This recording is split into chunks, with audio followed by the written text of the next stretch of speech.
Ikigai Chapter 9, Resilience and Wabi-Sabi. How to face life's challenges without letting stress and worry age you. What is resilience? One thing that everyone with a clearly defined Ikigai has in common is that they pursue their passion no matter what.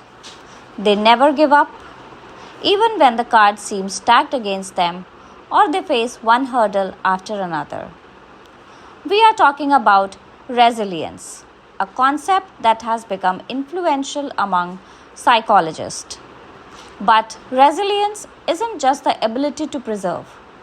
As we will see in this chapter, it is also an outlook we can cultivate to stay focused on the important things in life rather than what is most urgent, and to keep ourselves from being carried away by negative emotions.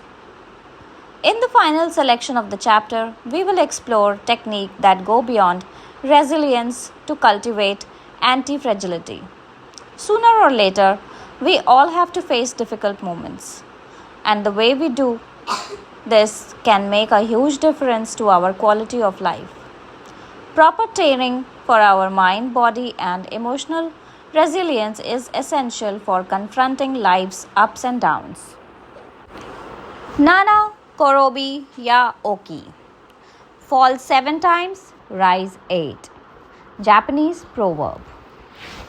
Resilience is our ability to deal with setbacks. The more resilient we are, the easier it will be to pick ourselves and get back to what gives meaning to our lives. Resilient people know how to stay focused on their objectives, on what matters without giving in to the discouragement. Their flexibility is the source of their strength. They know how to adapt to change and to reversal of fortune. They concentrate on the things they can control and don't worry about those they can't. In the words of the famous Serenity Prayer by Reinhold Niebuhr, God, give us grace to accept with serenity the things that cannot be changed, courage to change the things which should be changed, and the wisdom to distinguish the one from the other. Emotional resilience through Buddhism and Stoicism. Siddhartha Gautam, Buddha, was born a prince of Kapilavastu, Nepal, and grew up in a palace, surrounded by riches. At 16, he married and had a child. Not satisfied by his family's wealth, at 29, he decided to try a different lifestyle and ran away from the palace to live as an ascetic. But it wasn't asceticism that he was looking for. It did not offer the happiness and well-being he sought. Neither wealth nor extreme asceticism worked for him.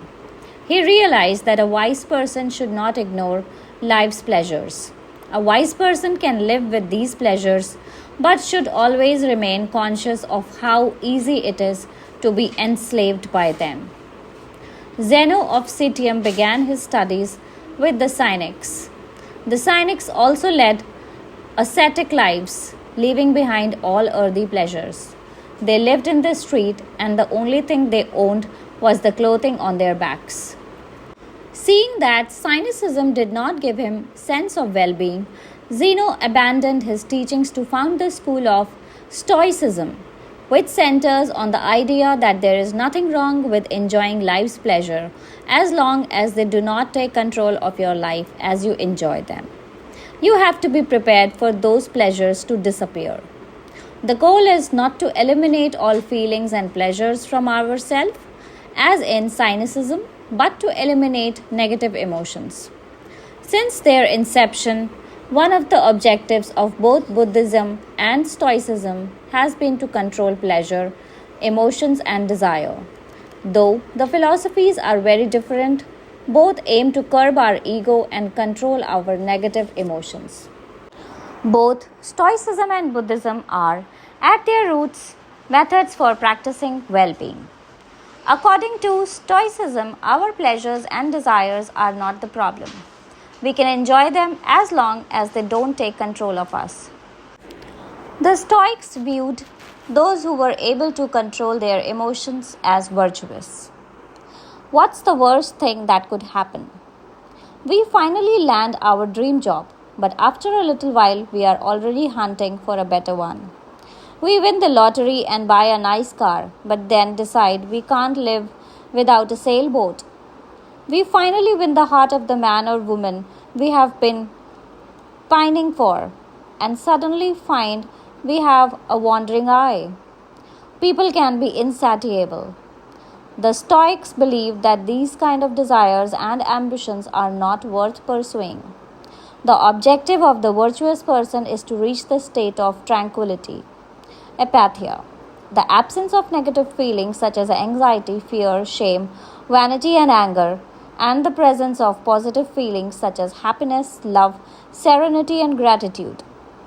In order to keep their minds virtuous, the Stoics practiced something like negative visualization. They imagined the worst thing that could happen in order to be prepared, if certain privileges and pleasures were taken from them. To practice negative visualization, we have to reflect on negative events, but without worrying about them. Seneca, one of the richest men in ancient Rome, lived a life of luxury, but was nonetheless an active Stoic. He recommended practicing negative visualization every night before falling asleep. In fact, he not only imagined these negative situations, he actually put them into practice. For example, by living for a week without servants or the food and drink he was used to as a wealthy man. As a result, he was able to answer the question, what's the worst thing that could happen? Meditating for healthier emotions. In addition to the negative visualization and not giving in to negative emotions, after central tenet of Stoicism is knowing what we can control and what we cannot, as we see in the Serenity Prayer. Worrying about things that are beyond our control accomplishes nothing. We should have a clear sense of what we can change and what we cannot, which in turn will allow us to resist giving in to negative emotions. In the word of Epictetus, it's not what happens to you, but how you react that matters. In Zen Buddhism, meditation is a way to become aware of our desires and emotions and therefore free ourselves from them. It is not simply a question of keeping the mind free of thoughts, but instead involves observing our thoughts and emotions as they appear, without getting carried away by them. In this way, we train our minds not to get swept up in anger, jealousy, or resentment. One of the most commonly used mantras in Buddhism focuses on controlling negative emotions. Om Mani Padme Hum, in which Om is generosity that purifies the ego. Ma is the ethics that purifies jealousy. Ni is the patience that purifies passion and desire. Pad is the precision that purifies bias. Me is the surrender that purifies greed, and Hum is the wisdom that purifies hatred. The here and now. The impermanence of things. Another key to cultivating resilience is knowing in which time to live. Both Buddhism and Stoicism remind us that the present is all that exists, and it is the only thing we can control. Instead of worrying about the past or the future, we should appreciate things just as they are in the moment, in the now. The only moment in which you can be truly alive is the present moment, observes the Buddhist monk Thich Nhat Hanh. In addition to living in the here and now, the Stoics recommend reflecting on the impermanence of the things around us. The Roman Emperor Marcus Aurelius said that the things we love are like the leaves of a tree. They can fall at any moment with a gust of wind. He also said that changes in the world around us are not accidental, but rather form part of the essence of the universe. A rather Buddhist notion, in fact. We should never forget that everything we have and all the people we love will disappear at some point. This is something we should keep in mind, but without giving in to the pessimism, being aware of the impermanence of things does not have to make us sad. It should help us love the present moment and those who are around us. All things human are short lived and perishable. Seneca tells us the temporary, ephemeral, and impermanent nature of the world is central to every Buddhist discipline. Keeping this always in mind helps us to avoid excessive pain in times of loss. Wabi-Sabi and Ikigai.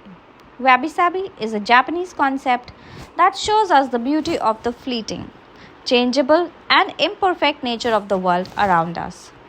Instead of searching for the beauty in perfection, we should look for it in the things that are flawed, incomplete. This is why the Japanese place such value, for example, on an irregular or cracked teacup. Only things that are imperfect, incomplete, and ephemeral can truly be beautiful, because only those things resemble the natural world. A complementary Japanese concept is that of Ikigai, which could be translated as this moment exists only now and won't come again. It is heard most often in social gatherings as a reminder that each encounter, whether with friends, family, or strangers, is unique and will never be repeated, meaning that we should enjoy the moment and not lose ourselves in worries about the past or the future. The concept is commonly used in tea ceremonies, Zen meditation, and Japanese martial arts, all of which place emphasis on being present in the moment. In the West, we have grown accustomed to the permanence of the stone buildings and cathedrals of Europe, which sometimes gives us the sense that nothing changes, making us forget about the passage of time. Greco-Roman architecture adores symmetry, sharp lines, imposing facades, and buildings and statues of the gods that outlast the centuries. Japanese architecture, on the other hand, doesn't try to be imposing or perfect because it is built in the spirit of Wabi-Sabi. The tradition of making structures out of wood presupposes their impermanence and the need for future generations to rebuild them. Japanese culture accepts the fleeting nature of the human being and everything we create. The Grand Shrine of Ice, for example, has been rebuilt every 20 years for centuries. The most important thing is not to keep the building standing for generations, but to preserve customs and traditions. Things that can withstand the passage of time better than structures made by human hands. This key is to accept that there are certain things over which we have no control, like the passage of time and the ephemeral nature of the world around us. Ikigai teaches us to focus on the present and enjoy each moment that life brings us. This is why it is so important to find and pursue our Ikigai.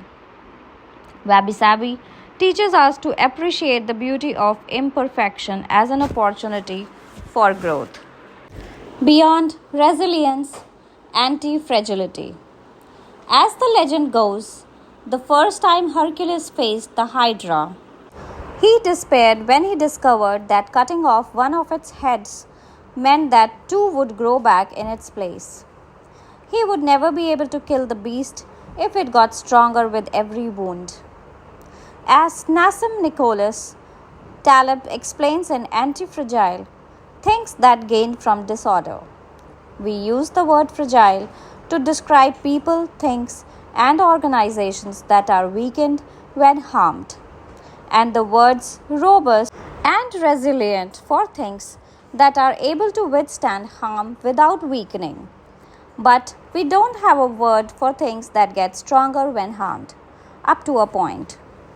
To refer to that kind of power possessed by the Hydra of Lerna, to talk about things that get stronger when they are harmed, Taleb proposes the term anti-fragile.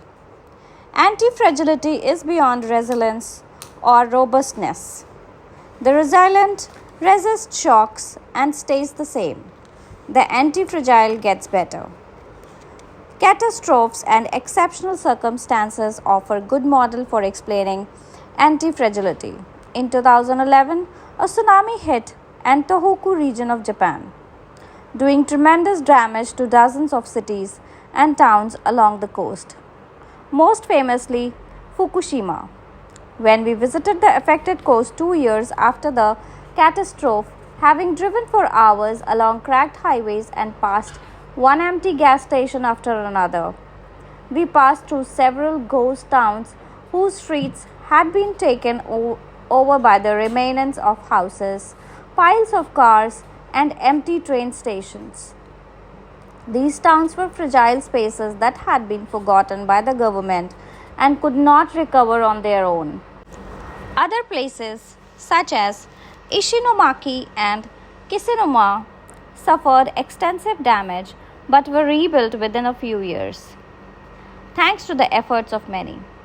Ishinomaki and Kishinuma showed how resilient they were in their ability to return to normal after the catastrophe. The earthquake that caused the tsunami also affected the Fukushima nuclear power plant. The Tokyo Electric Power Company engineers working at the plant were not prepared to recover from that kind of damage.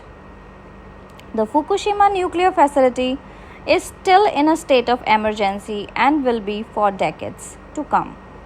It demonstrated its fragility in the face of an unprecedented catastrophe. The Japanese financial markets closed minutes after the earthquake. Which businesses did the best in the aftermath? Stock in big construction companies have been steadily on the rise since 2011. The need to rebuild the entire coast of Tohoku is a boon for construction. In this case, Japanese construction companies are anti-fragile, since they benefited enormously from the catastrophe. Now, let's take a look at how we can apply this concept to many of our daily lives. How can we be more anti-fragile? Step 1. Create more options. Instead of having a single salary, try to find a way to make money from your hobbies, at other jobs, or by starting your own business. If you have only one salary, you might be left with nothing should your employer run into trouble, leaving you in a position of fragility. On the other hand, if you have several options and you lose your primary job, it might just happen that you end up dedicating more time to your secondary job and maybe even make more money at it. You would have beaten that stroke of bad luck and would be, in that case, anti-fragile. 100% of the seniors we interviewed in Ogimi had a primary and a secondary occupation. Most of them kept a vegetable garden as a secondary job and sold their produce at the local market. The same idea goes for friendships and personal interests. It's just a matter, as the saying goes, of not putting all your eggs in one basket. In the sphere of romantic relationships, there are those who focus all their energy on their partner and make him or her their whole world. Those people lose everything if the relationship does not work out.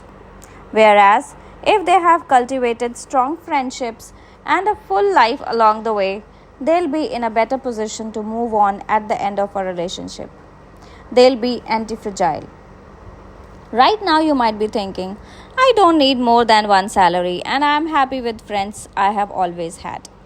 Why should I add anything new? It might seem like a waste of time to add variation to our lives because extraordinary things don't ordinarily happen.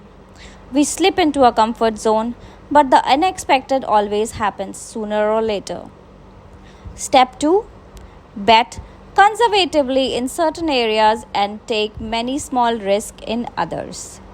The world of finance turns out to be very useful in explaining this concept.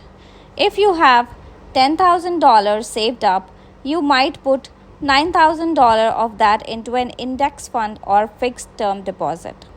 and invest the remaining $1,000 in 10 startups with huge growth potential, say $100 in each. One possible scenario is that 3 of the companies fail. You lose $300. The value of 3 companies goes down. You lose another $100 or $200. The value of 3 goes up. You make $100 or $200. And the value of the one of the startup increases 20-fold. So you make nearly $2,000 or maybe even more. You still make money even if 3 of the business go completely belly up. You have benefited from the damage, just like the Hydra. The key to becoming anti-fragile is taking on small risks that might lead to great reward without exposing ourselves to dangers that might sink us, such as investing $10,000 in a fund of questionable reputation that we saw advertised in the newspaper. Step 3. Get rid of the things that make you fragile. We are taking the negative route for this exercise. Ask yourself, what makes me fragile? Certain people, things, and habit generate losses for us and makes us vulnerable. Who and what are they? When we make our New Year's resolutions, we tend to emphasize adding new challenges to our lives. It's great to have this kind of objective, but setting good riddance goals that can have even a bigger impact. For example, stop snacking between meals. Eat sweets only once a week. Gradually pay off all debt. Avoid spending time with toxic people. Avoid spending time doing things we don't enjoy simply because we feel obligated to do them. Spend no more than 25 minutes on Facebook per day. To build resilience into our lives, we shouldn't fear adversity because each setback is an opportunity for growth. If we adopt an anti-fragile attitude, we will find a way to get stronger with every blow, refining our lifestyle and staying focused on our Ikigai. Taking a hit or two can be viewed as either a misfortune or an experience that we can apply to all areas of our lives. As we continually make corrections and set new and better goals. As Taleb writes, an anti-fragile, we need randomness, mess, adventures, uncertainty, self-discovery, here traumatic episodes, all these things that make life worth living. We encourage those interested in the concept of anti-fragility to read Nassim Nicholas Taleb's Anti-Fragile. Life is pure imperfection, as the philosophy of Wabi-Sabi teaches us, and the passage of time shows us that everything is fleeting. But if you have a clear sense of your Ikigai, each moment will hold so many possibilities that it will seem almost like an eternity. Thank you.